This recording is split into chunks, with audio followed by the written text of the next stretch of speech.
여러분, 혹시 넷플릭스 구독료 매달 나가는 거 알면서도 정작 한 달에 영화 한 편도 제대로 안 보신 적 있으신가요? 심지어 볼 게 없어서 30분 동안 스크롤만 하다가 그냥 꺼버린 경험 한두 번쯤은 있으실 거예요. 그런데 신기한 건 그렇게 안 보면서도 구독을 끊지 않는다는 거예요. 이번 달엔 바빴으니까 다음 달에는 볼 거야. 그래도 프리미엄 화질이 아깝잖아. 이미 1년 넘게 썼는데 지금 끊으면 너무 아깝지 않아? 이런 생각들 말이죠. 바로 여기서 우리는 경제학에서 말하는 매몰 비용의 함정에 빠진 겁니다. 이미 돌아오지 않는 돈 때문에 계속 비합리적인 선택을 반복하는 거죠. 오늘은 넷플릭스라는 하나의 사례를 통해서 우리가 얼마나 쉽게 매몰 비용에 덫에 걸리는지, 그리고 기업들은 어떻게 이 심리를 정교하게 활용하는지 깊이 있게 파헤쳐 보겠습니다. 먼저 매몰 비용이 뭔지부터 정확하게 짚고 넘어갈게요. 매몰 비용은 이미 지불했고 어떤 결정을 내려도 다시는 회수할 수 없는 비용을 말합니다. 넷플릭스로 치면 이번 달 초에 자동으로 빠져나간 17,000원, 지난달에 결제한 프리미엄 요금제, 작년부터 계속 유지해온 구독료, 이 모든 게 매몰 비용이에요. 이 돈은 이미 넷플릭스로 넘어갔고 당신이 오늘 영화를 보든 안 보든 절대 돌아오지 않거든요.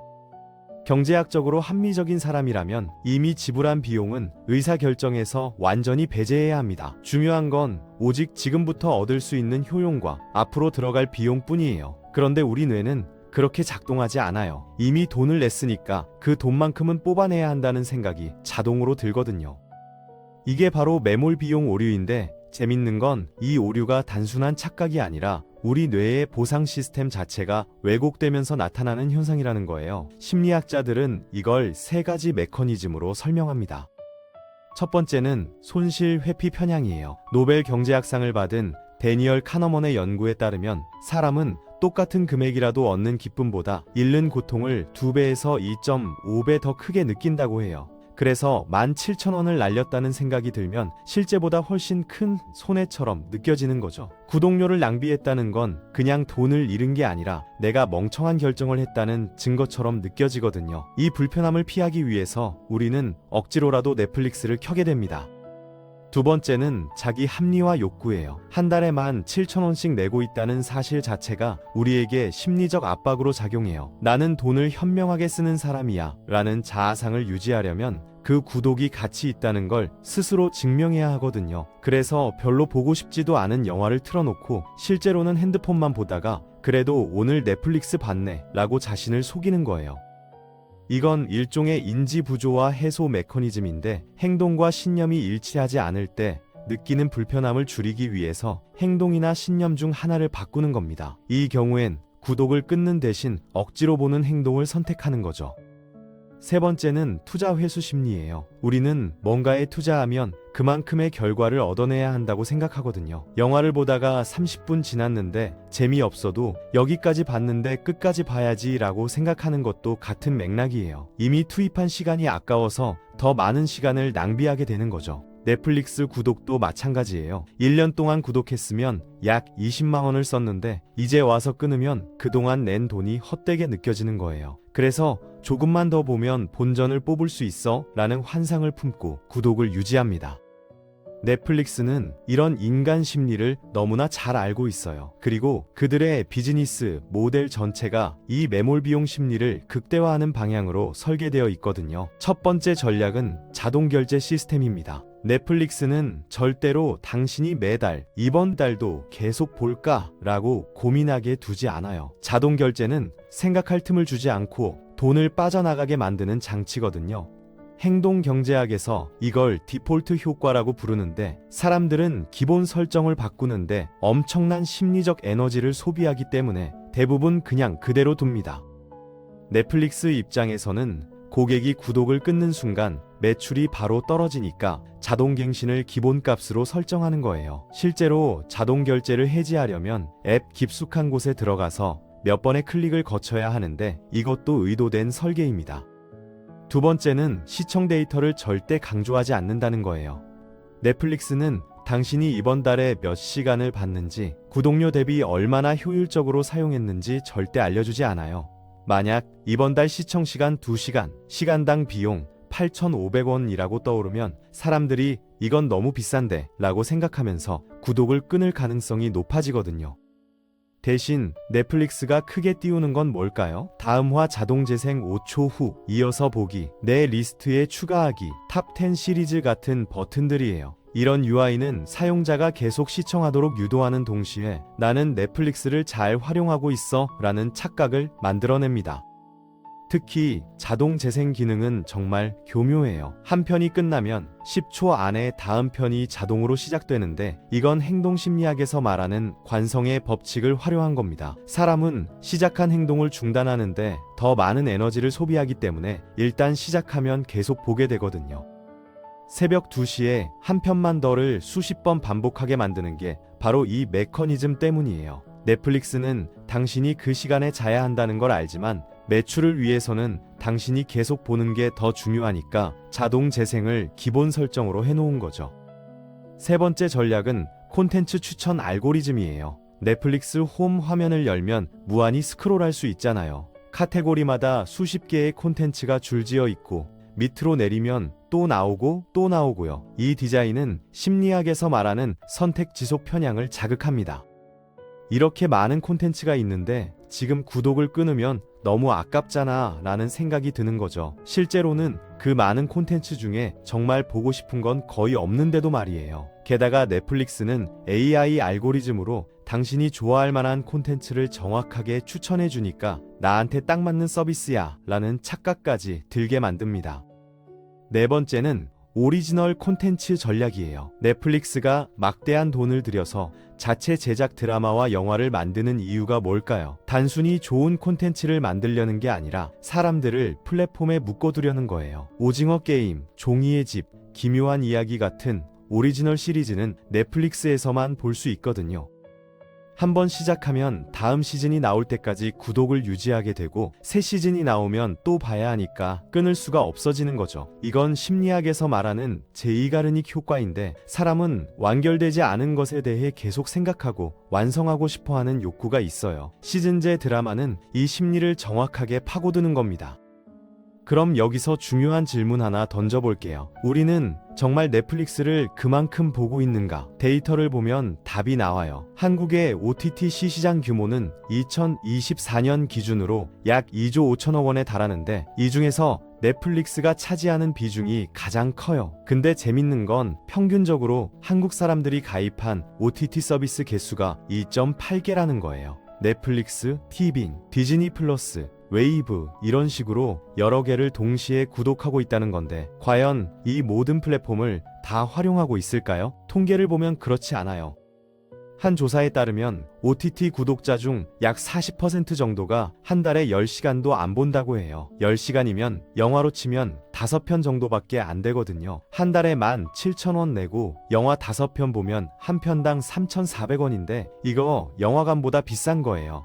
더 놀라운 건 구독자 중 20% 정도는 한 달에 한 번도 안 본다는 겁니다. 그럼에도 구독을 끊지 않은 이유가 뭘까요? 바로 매몰 비용 때문이에요. 어차피 돈 나가는 거 이번 달엔 봐야지 라고 생각하면서 결국 다음 달에도 또 안 보는 거죠. 중복 구독 문제도 심각해요. 넷플릭스 하나만 있어도 볼 게 넘쳐나는데 거기에 디즈니 플러스까지 구독하면 선택지가 너무 많아져서 오히려 결정마비가 옵니다. 심리학에서 이걸 선택의 역설이라고 부르는데 옵션이 많아질수록 만족도는 오히려 떨어지고 결정을 못 내리게 되는 현상이에요. 그래서 30분 동안 스크롤만 하다가 오늘은 그냥 유튜브나 볼까 하고 끄는 거예요. 여러 개 구독하면 각각의 서비스에 대한 매몰 비용 의식이 더 강해져서 저건 안 보면 손해니까 억지로라도 봐야지라는 악순환이 반복됩니다.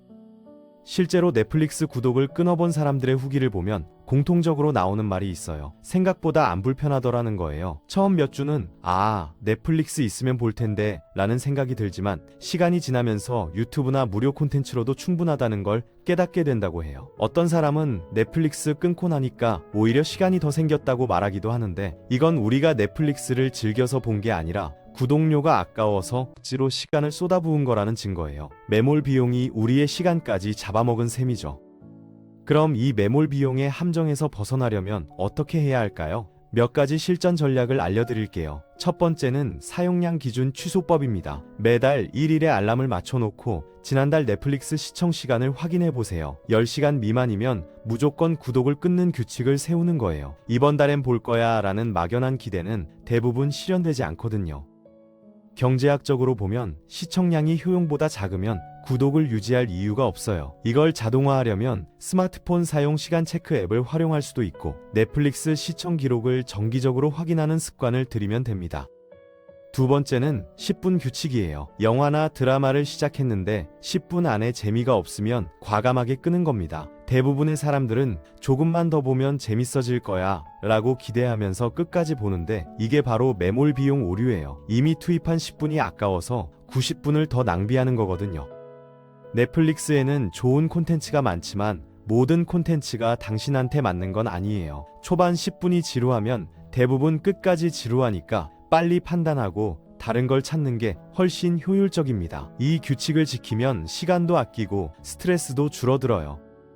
세 번째는 의식적인 문장 반복이에요. 이미 지불한 구독료는 내 인생과 아무 관련이 없다는 문장을 속으로 계속 되뇌는 겁니다. 우리 뇌는 반복을 통해 새로운 사고 패턴을 학습하거든요. 처음에는 이상하게 느껴지겠지만 몇 번 반복하다 보면 실제로 그 돈에 대한 집착이 줄어들어요. 중요한 건 과거가 아니라 지금 이 순간의 선택이라는 걸 스스로에게 계속 상기시키는 거예요. 심리학에서 이걸 인지 재구성이라고 하는데 생각의 틀을 바꾸면 행동도 따라 바뀝니다.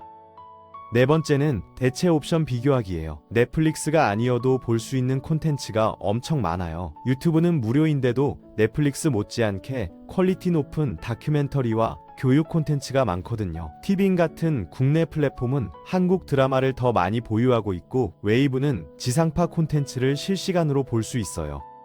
심지어 공공도서관에 가면 DVD도 무료로 빌릴 수 있고요. 넷플릭스만이 유일한 선택지라는 착각에서 벗어나면 구독에 대한 의존도가 자연스럽게 줄어듭니다. 한 달 정도 넷플릭스 없이 지내보면 생각보다 별로 안 불편하다는 걸 깨닫게 될 거예요.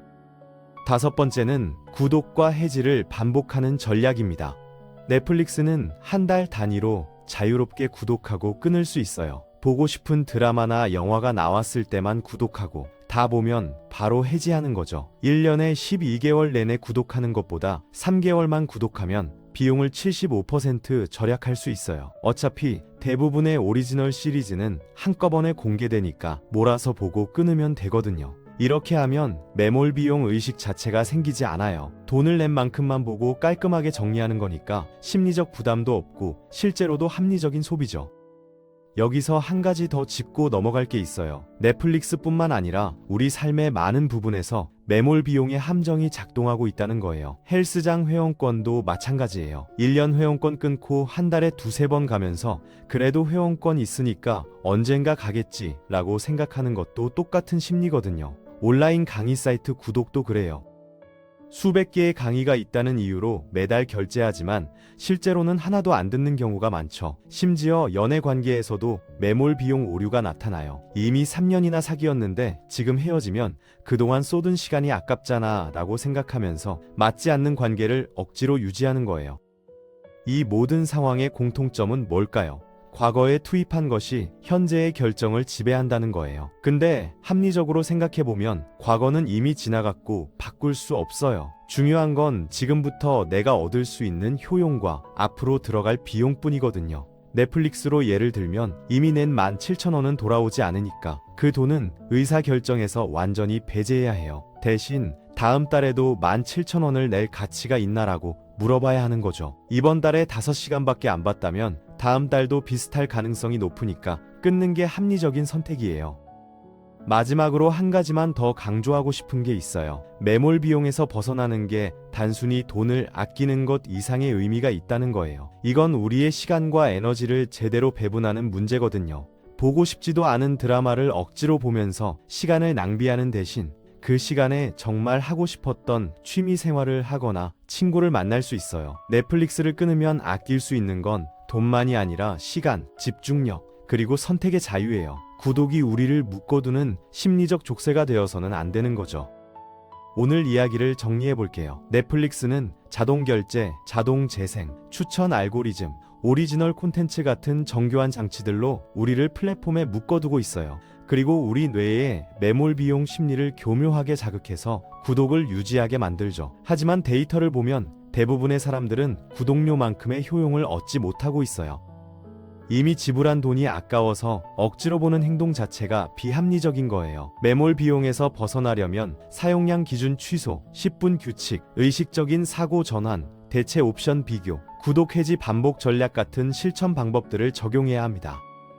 핵심은 이거예요. 지불한 돈은 이미 사라졌고 당신의 선택은 오직 지금의 효용으로만 결정해야 한다는 거예요. 넷플릭스든 헬스장이든 온라인 강의든 심지어 인간관계든 아까워서 억지로 붙잡고 있는 순간 우리는 매몰 비용 괴물에게 시간과 에너지를 먹히고 있는 겁니다. 작은 지식 하나가 진짜 큰 변화를 만들어내요. 오늘 당장 넷플릭스 앱을 열고 지난달 시청 시간을 확인해 보세요. 10시간이 안 된다면 과감하게 구독을 끊는 결정을 내려보는 건 어떨까요? 그 작은 선택이 당신의 소비 습관 전체를 바꿀 수도 있으니까요. 오늘도 도토리 하나 챙겨가시고 다음 영상에서 또 뵙겠습니다.